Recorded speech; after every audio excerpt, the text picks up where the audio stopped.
Sebentar, kok warnanya hitam putih ya?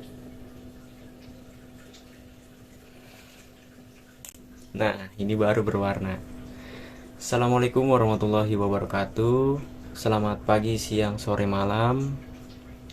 Yang terhormat Bapak Aditya Pratama SPD MPD dan juga teman-temanku yang sudah mau nonton video ini. Terima kasih banyak. Perkenalkan, nama saya Aldian Sasaputra. NIM saya 2201 030025. Di sini saya akan membacakan proposal yang berjudul Komunikasi dalam mengelola manajemen stres. Tapi sebelum masuk ke proposalnya, di sini saya akan membacakan pengertian-pengertian dari komunikasi, manajemen stres, dan juga stres. Komunikasi itu apa sih? Komunikasi menurut Everett M. Rogers, seorang pakar sosiologi pedesaan Amerika, memberi pengertian bahwa komunikasi itu adalah proses di mana suatu ide dialihkan dari sumber kepada suatu penerima atau lebih dengan maksud untuk mengubah tingkah laku mereka. Pengertian komunikasi lainnya yang diungkapkan oleh Shannon and Weaver bahwa komunikasi adalah bentuk interaksi manusia yang saling mempengaruhi satu sama lain, sengaja atau tidak disengaja. Pada umumnya, jenis-jenis komunikasi terdiri dari yang pertama ada komunikasi verbal. Komunikasi verbal adalah komunikasi dengan menggunakan kata-kata yang diucapkan. Yang kedua ada komunikasi nonverbal. Komunikasi nonverbal adalah komunikasi yang meliputi bahasa tubuh atau raut wajah.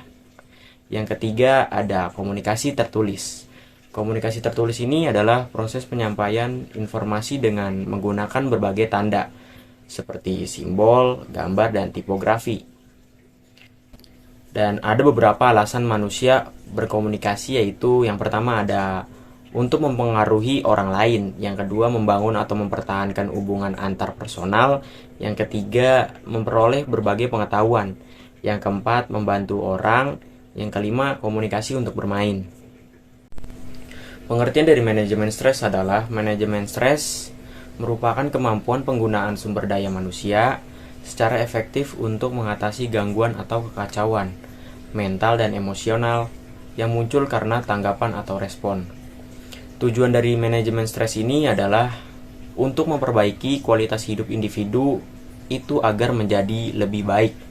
Dan yang terakhir ada pengertian dari stres.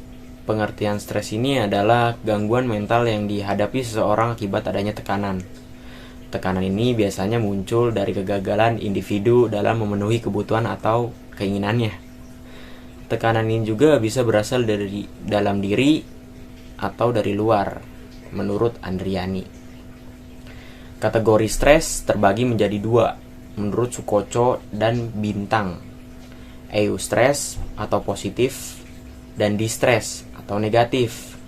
Eustress adalah stres yang memiliki sisi positif. Eustress yang artinya pengalaman stres yang berlebihan, cukup untuk menggerakkan dan memotivasi agar dapat mencapai tujuan, mengubah lingkungan mereka dan berhasil dalam menghadapi tantangan hidup.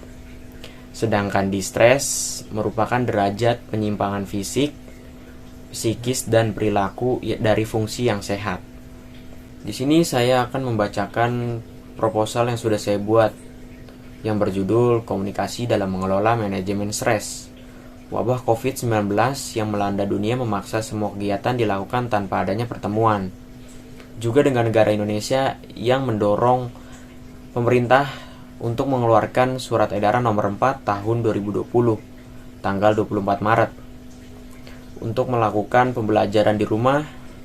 Ini juga berlaku untuk semua mahasiswa, terutama di semester 8 saat mereka mengerjakan skripsi. Kota Medan merupakan kawasan zona merah yang ditetapkan sebagai kawasan prioritas paling tinggi oleh pemerintah karena penyebaran virus corona itu sendiri, yang dikutip tim detik.com, Detik News 2020. Jadi berdasarkan keputusan pemerintah Kota Medan mewajibkan kegiatan belajar mengajar dilakukan dari rumah hingga waktu yang tidak ditentukan. Komunikasi skripsi ini dilakukan melalui media online yang membuat mahasiswa sendiri tidak merasa puas. Contohnya skripsi di Universitas Budi Dharma dipantau menggunakan aplikasi seperti Zoom Meeting, Google Meet, Google Classroom, WhatsApp, dan juga Gmail.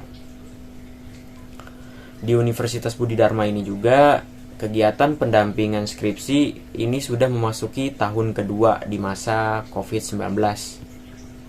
Berdasarkan penelitian sebelumnya yang dilakukan oleh Muslim 2020, Muhammad Muslim menyimpulkan untuk work from home memiliki sisi positif yang awalnya dipaksakan oleh guru atau dosen supaya siswa atau mahasiswa yang melek internet pada akhirnya akan memunculkan ide-ide kreatif yang produktif dengan memanfaatkan media online agar semua orang bisa bekerja dari rumah.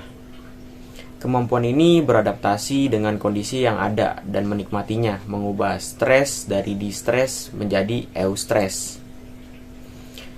Penelitian lain oleh Bastomi Muslihi mengatakan bahwa komunikasi, apalagi di era COVID-19 ini, daya tahan tubuh menurun.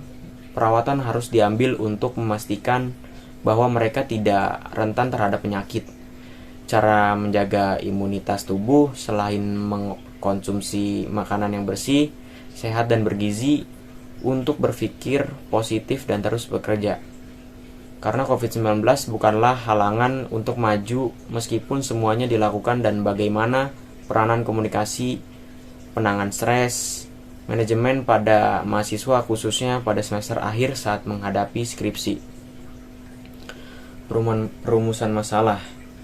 Yang pertama ada bagaimana peran komunikasi dalam mengelola manajemen stres di saat wabah COVID-19. Yang sudah saya sampaikan tadi bahwa dengan memanfaatkan media online agar semua orang bisa bekerja dari rumah, kemampuan ini beradaptasi dengan kondisi yang ada, menikmatinya, mengubah stres dari distress dan juga eustress. Yang kedua ada mengapa peranan komunikasi itu sangat penting dalam mengelola manajemen stres di saat wabah COVID-19 ini. Karena manajemen stres sangat penting dalam memperbaiki kualitas hidup, apalagi di wabah COVID-19 seperti ini. Dan manfaat penelitiannya adalah, dari penelitian ini dapat disimpulkan bahwa peran komunikasi bimbingan yang dilakukan secara online di Universitas Budi Dharma mengakibatkan ketidakpuasan mahasiswa dalam menangkap arahan yang diberikan oleh dosen pembimbing, yang mengakibatkan stres yang terjadi pada mahasiswa, malah mengakibatkan mereka mencari jalan untuk menyelesaikan skripsinya. Tekanan yang kuat dari keluarga dan teman mendorong mahasiswa untuk berusaha menyelesaikan skripsi dengan menggunakan teknologi internet sebagai sarana komunikasi dalam belajar. Di masa pandemi COVID-19 ini, manajemen stres bagi mahasiswa adalah mengubah stres menjadi hal yang positif. Itu saja yang bisa saya sampaikan, kurang lebihnya mohon maaf. Assalamualaikum warahmatullahi wabarakatuh.